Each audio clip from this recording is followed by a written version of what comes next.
Hi, welcome back on Do It Yourself channel. Today I'm gonna show you how to change the ringtone or your HUAWEI Nova 5T. To this operation, go to your settings here and you have the sounds here. You can change the volume of every single sounds of your phone, and here you're gonna choose SIM1 ringtone. Here you can choose of the ringtone of SIM1 and SIM2.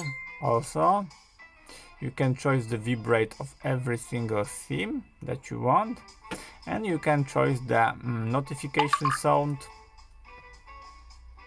only for the one SIM card.